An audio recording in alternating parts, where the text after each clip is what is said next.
Yeah. Two. Yeah. Aye.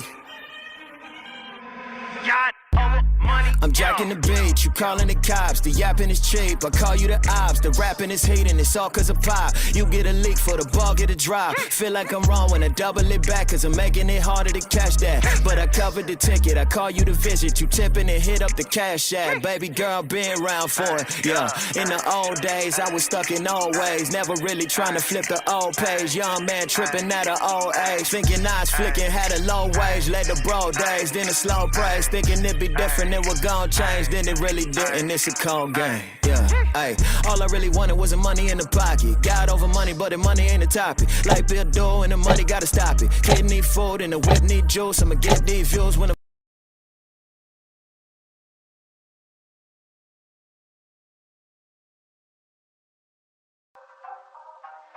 What's good, baby? It's your boy Dale. I'm back in the saddle again. Our motto is to buy, build. We already bought it already, so we already own it, free and clear. Refinance to long-term debt, cash flow. That is the motto. Cliff, man, is that a pretty strong motto, man? What do you think? Man, the model is strong. Like, you're getting each piece of the invest, right?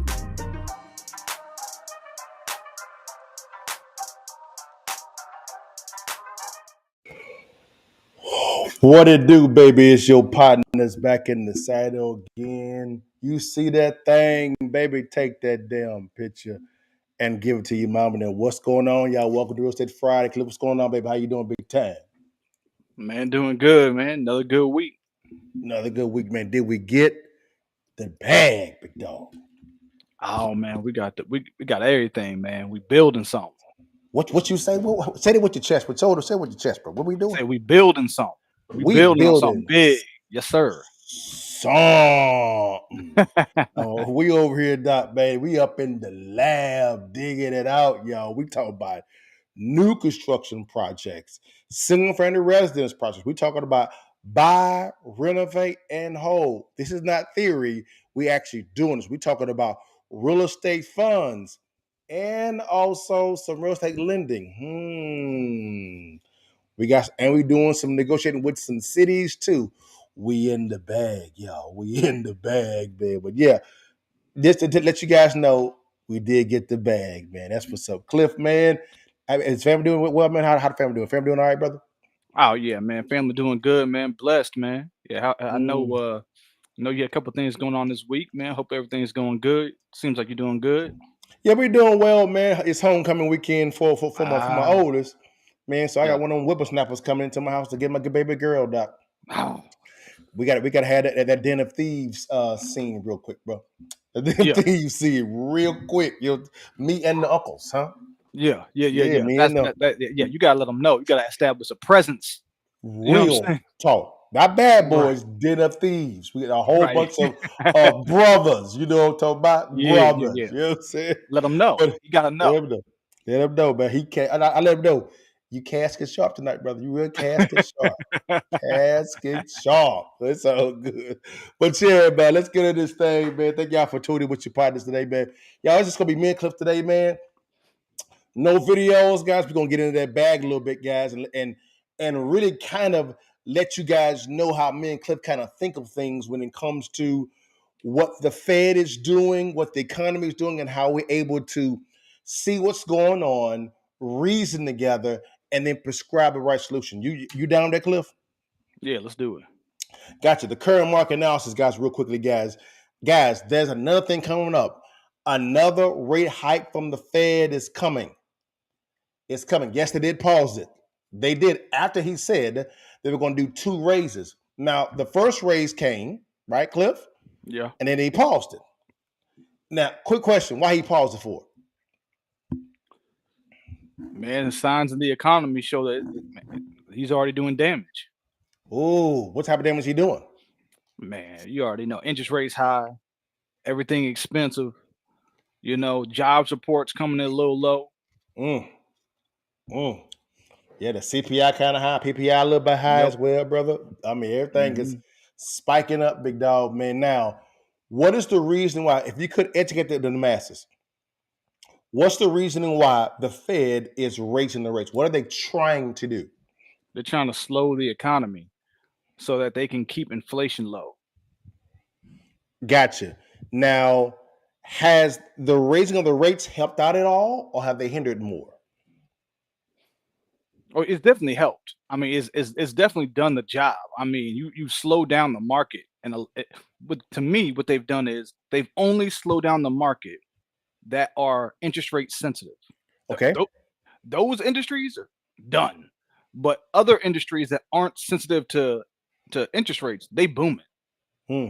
Hmm. Manufacturing booming because they're not sensitive to that kind of stuff. They produce bread and butter type products. Gotcha. Gotcha. It's done. It's also done damage too, because of the Yeah, fact that yeah. it is really suffocating the middle class. Oh The yeah. middle class is really struggling right now. The rich, we all right. We all right. If you're making money, you're straight. You're good. If you have access to capital, you straight. But that middle class right now, they're feeling it right now, unfortunately, because of the fact that the cost of high. That's why I pointed to the PPI, which is the producer price index, and the CPI, which is the consumer price index. So very simple. The CPI is basically what's costing you. It's products that's costing you. The PPI is basically what's costing the producers of the product or service. All they do is pass it on to the consumer. So when you see a PPI, that type of cost, just pass it on to the CPI. It's real simple. So that's not hard at all, period, guys, at all, period. Now, here is the problem I see. I don't see Congress stopping printing this cash. Nah, nah, they ain't gonna stop. So if Congress doesn't stop printing cash, will these raising of the rates even help out at all, Cliff, or hinder more? But to me, they're going to continue to slow the economy, but I mean the government just ain't helping. So you're almost stagnating. You know what I'm saying? And you just staying still because you spending just as much as you taking out. Mm, exactly. That is spot on, guys. So now, Cliff, what will a second rate hike do? What's the goal of the Fed for doing that? And number two, what type of response will the market actually have in real estate?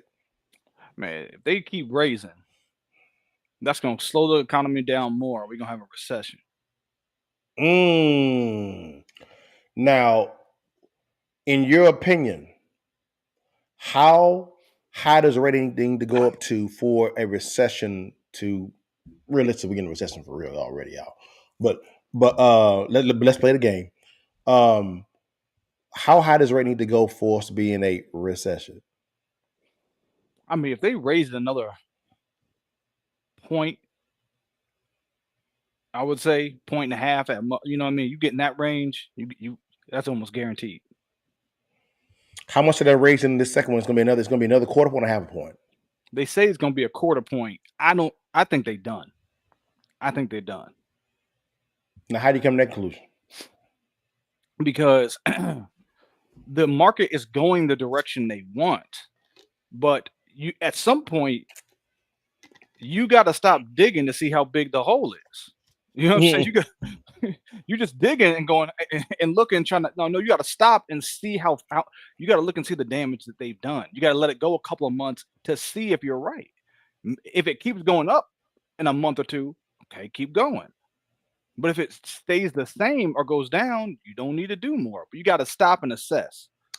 I'm rocking with you, but here's my pushback on that as well.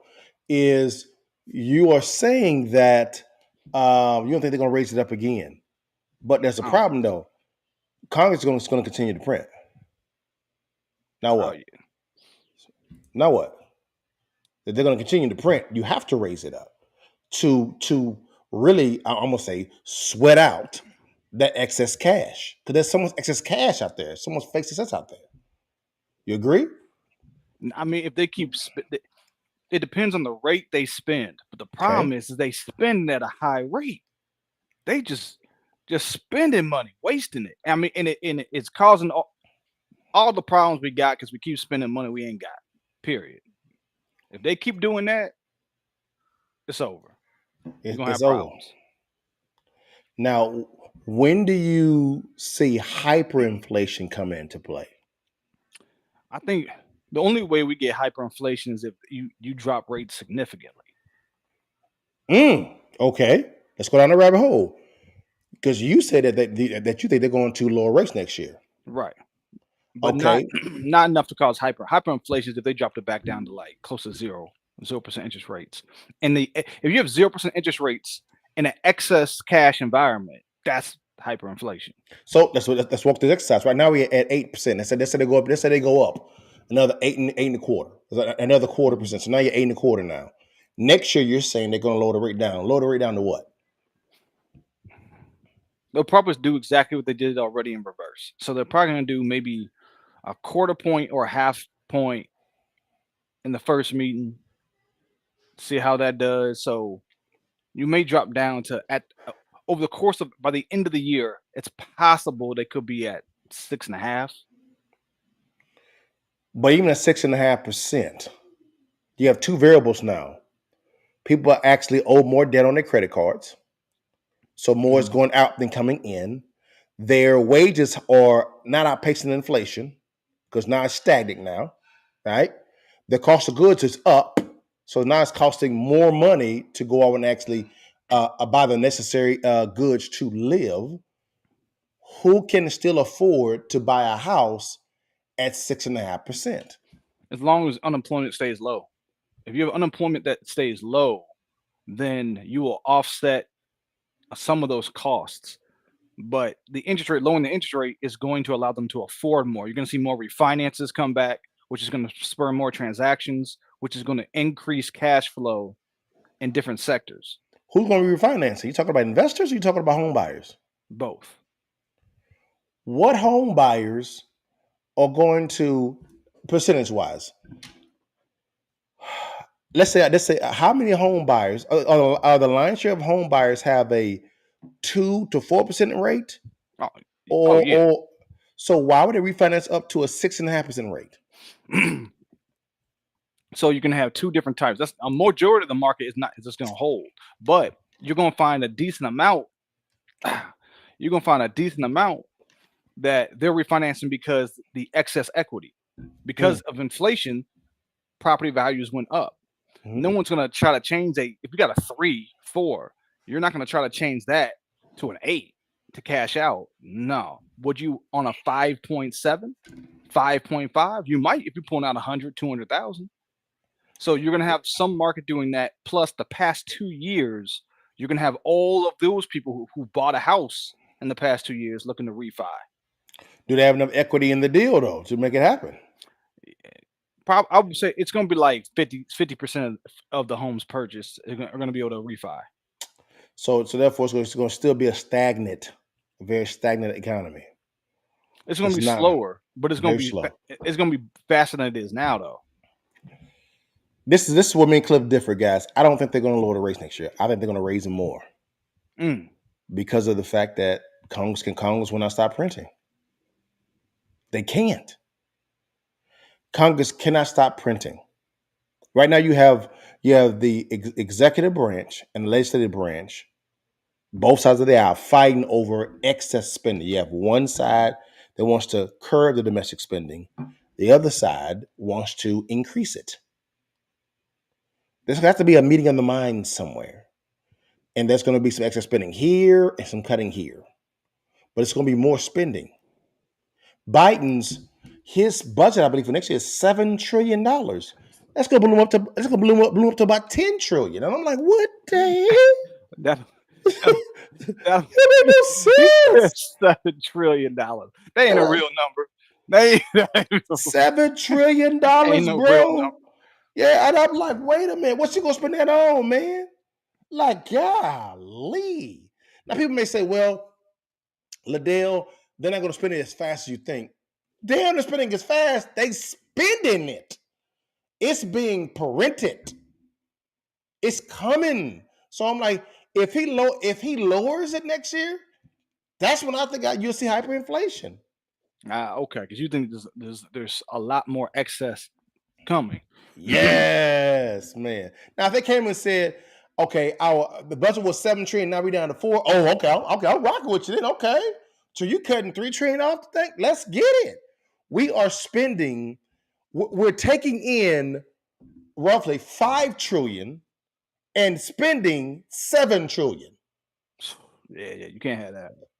That's a $2 trillion deficit on an annual basis. Like that don't make no damn sense. And now you want to print the exact same amount that you are sending out, and that makes sense. That don't make no that is asinine.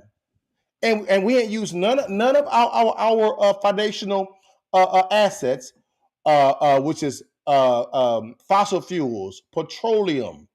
We ain't using none of that, bro. We swimming in that. That's been curtailed. So we have all this energy all this energy in the United States. They've not even used it at all because of these policies. And then you want to spend more, man? Please.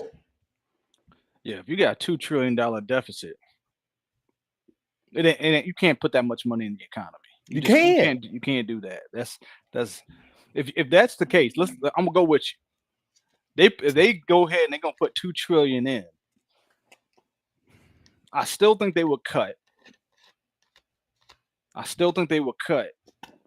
Really? But I don't think they will cut as much because they have to spur the economy. They cannot stay stagnant. You're going to get deflation. They cannot do it. That's a risk, though. That's a big old risk. Not if they pause. If they pause and they see all of the numbers start coming in line after a month, 2, 3, first quarter, and let's get this at the end of next quarter, 2024 first quarter. Okay. CPI is at 2.5. Okay. Core is at 2.9, 2.8. Yeah, Unemployment still low. They're gonna just continue to hold. They may cut 0.25% to see what that does. But they'll probably hold, and that's where I think it's headed. Is something around that number, and I think they're gonna probably cut a little bit and hold. So I may be wrong on the number. They may not cut 1.5 points. They may only cut a 0.5 point or just 1 point next year. But they have to do something to spur back the economy to get to. In order for them to get to equilibrium, they have to cut at some point. Even with additional money being spent. Interesting. Well, we're going to see, man. We're going to see what's going on because this is bro. It is. I think that, man, even by them lowering it down 1/4, I think it's not going to do anything at all because everything is so high. It's if you're going to reverse what you're doing, okay, we raise up 1/4, we're going to lower down 1/4 and another 1/4. I'm like, bro, this is that ain't doing nothing, bro. You have to come down like a point. But that's what it's going to be difficult. If they hold for too long and we in a slower environment, so I've heard this too. I was listening to another billionaire. I think he's a billionaire. He got a lot of money, and he's thinking we may be stagnant till 2026 and stay where we at, if not up a little bit, maybe 0.5 point, and stay and be there for a couple of years trying to tame inflation. Wow! And you just have a slow, drawn out for real estate investing. I'll take it because you can just pick up deals all day because nobody's. If they selling, they have to all day. Wow. Well, Cliff, man, guys, that's where the economy is going, guys. That's where it's going, y'all. It is a crap show right now. Crap show. I'm gonna keep it PG. Crap show. That's what it is. But you got these people thinking you can just print money. Man, there was I forget what it is. It's a economist from one of them Ivy League schools, Stanford or Princeton or something, and she gave a speech talking about you can just print money and it doesn't cause inflation. This is a Stanford economics professor. I'm going. Don't make sense, Dale. I don't know how you outsmarted yourself. dumb smart people. That's what I call them. Dumb smart people. I mean, just the stupidest people in the world. Y'all, we don't have a money fairy. It don't exist. That's in your head. Stop pretending. You know what? This is what I'm so tired of people doing. Just pretending everything's cool. Stop pretending. It's not cool. It's not. This is a crap show. Crap. Trash. That's what this is. I mean, you can't. This is not a dream. This is for real. Reality. Numbers. Facts. Facts. Okay. But You got people. I don't give a damn about your facts there. it's great. Now ain't no problem. See you at the auction. See you at the auction, baby. See you at the auction. I'll be buying your crib. You know what I'm talking about? Don't play with me. But at the exact same time, but guys, that is the economy, bro. That's what it is. Yeah. Now, guys, I want to dive in real quickly, guys, and give me and Cliff love this investment strategy. This is new construction investing. Mm. We love the strategy because Cliff, if you could give them 3 reasons real quick about why you like new construction investing in this economy. So new construction, the number one thing about it that you like is you can get to control the process. You're not knocking down a wall you don't know nothing about, dealing with all other issues you don't know. Brand new.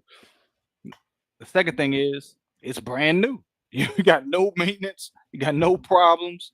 So you straight. You already know you set for the next 10, 20 years with no big issues. And in this economy, ain't nobody building. Nobody. You have no competition. Nobody. So if you can build and you could do it in a way that's profitable, you're the only one out there. Yep. I can concur that. I like that. No competition. The blue ocean strategy, I like that. Number 2, you can control the cost a lot more with new construction versus buying an existing property and rehabbing it. You can control the cost. And then number 3, I love this point. You can set your own comps if you do it right. That's true. Set your own comps, guys. There's so That's much true. control. And number 4, you get to intermingle with the local politicians, the local bureaucrats out there. Get to know them well and shake hands, and they'll tell you about additional places you can look at acquiring. We're doing that now in Starkville right now. So it's just that's 4 things I like about new construction as well, man. So, Cliff, do you see new construction, man, taking, if it's done the right way, being one of the most successful real estate investing strategies moving forward? Oh yeah. If you can build at the right price, you can. It's the strategies. It can't be beat. You Mhm. get if you get a good area, you're able to build for a good price, and you can scale out there. You can Mm. just keep building and keep building, and you know your costs. So it's done. It's turnkey. All day long. All day long. There's no surprises. You know, Cliff, when you're doing a renovation of existing property, there's always a surprise. Yeah. All the time. Are there any surprises at all? Mainly when it comes to new construction? No. None. You already know everything before you start. It's that simple. Control. I love control. You can control what's going on. You can scale it very, very quickly as well. You can scale it. And I'll give this guy this your tip. I love building in college towns, military towns, mid-tier towns. Why? Because of the fact that they need the housing. And money's always flowing through college and military towns all the time. Oh yeah. Because they meet a criteria where it's a smaller town, so less Yeah, competition, yeah, but there's always demand. yes. And so Always demand. to Mhm. me, if you can maximize this building on the square footage, the maximizing it, to me, if you can build fourplexes where you can, on that little piece of land, you put up 4 units. Yeah. Now you're sharing walls. Yep. And so you're compounding on that. And what I tend to find is doing appraisals. when I see duplexes, triplexes, there's very few people don't tend to sell them. They don't. There's very few comps. They make good money, so people don't really. They're like, I want to sell my fourplex. I'm bringing in 2 racks a month. Why would I? So that's good news if you build one, because you can almost, there's very few comparables in the area. So Exactly. yeah. Exactly, guys. Guys, we gave you guys a little bit of some just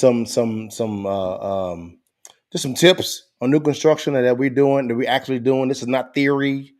This ain't until we read in the book. We actually are doing this. We just closed on a new construction project on Friday night, like literally 9:30 in the evening. I was literally signing docs. New construction. Yep, we got 18 more to go. So this is what we're doing, and we're negotiating a 58 acres.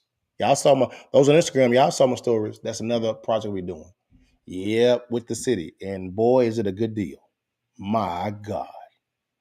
Yes, sir, man. So, but guys, man, real quickly, guys, this week I was sick. Like, yeah, I think I had COVID. I think I had it, caught it. And so I was down for the count, guys, for on Sunday, Monday, Tuesday, Wednesday, and a little bit yesterday as well. I'm a little tired now as well, also, man. So we're doing the masterclass, guys, on next Saturday, the 14th at 12 noon. Okay? Next Saturday at 12 noon, we're doing the masterclass, all right? So if you want to attend the real estate masterclass, what you can do is just scan on this QR code. Very simple. Make sure we're going through single family residences, multifamily, new construction. Any question that you ever want to ask us, you can ask us right there on the spot. You know what I'm saying? It's free. Don't cost you no money. It's right there, guys. It's free. You get me and Cliff for 1 hour. 1 hour, and you're asking us questions about real estate. What question you want to ask? What areas you want to invest in? What price point should I focus on? Should I focus on luxury? Should I not? When it comes to apartment complex, should I do a 4, 8, 36, or even higher? We answer all those questions. Cliff, you want to say anything, man, before we get out? If we get done, bro. Nah, man, just it's a good opportunity to ask questions, figure things out, get started. So yeah, we're looking forward to it. This is an introductory type of environment. Whether you're a seasoned or a novice, it's okay. Come on in. Not a problem with it at all. At the exact same time, guys, we have a select amount of seats. Okay, so if you wait on this and it's full, we ain't giving you. There will be no more seats for this session. We'll do another one. We have to do on the next one. And so the first one filled up fairly quickly.